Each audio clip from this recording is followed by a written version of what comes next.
छत्रपती शिवाजी महाराज म्हणायचे, ज्याचे समुद्रावर आधिपत्य असेल तोच भारताचे स्वातंत्र्य अबाधित राखू शकेल. या महान विचारांचे पालन करत संभाजी महाराजांनी मराठा साम्राज्याची ताकद अधिक बळकट केली.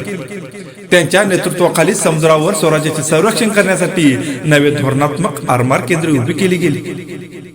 महाड, जैतापूर, कल्याण आणि राजापूर या 4 ठिकाणी त्यांनी नवे आरमार केंद्र उभे केले.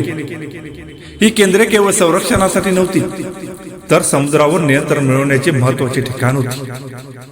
संभाजी महाराजांनी जहाजबांधणी सुरू केली आणि इतिहासातील पहिले तरंगता तोफखाना पाण्यावर उभारले. हा तोफखाना केवळ युद्धासाठी नव्हता, तर स्वराज्याच्या सामरिक सामर्थ्याचे प्रतीक होता. संभाजी महाराज केवळ रणनीती आणि युद्ध कौशल्यापुरते मर्यादित नव्हते.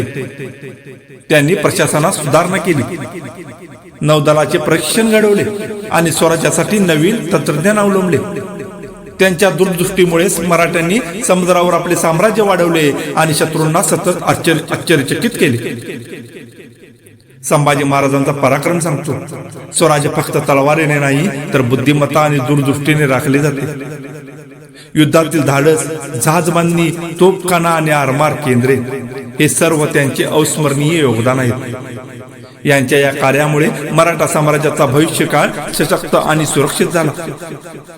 आजही इतिहासाचा पल्ला पाहिला की संभाजी महाराजांच्या शौर्याची गाथा प्रत्येक मराठ्यांच्या हृदयात जागृत होते. प्रत्येक मराठ्याच्या हृदयात जागृत होते. जगदंब जगदंब.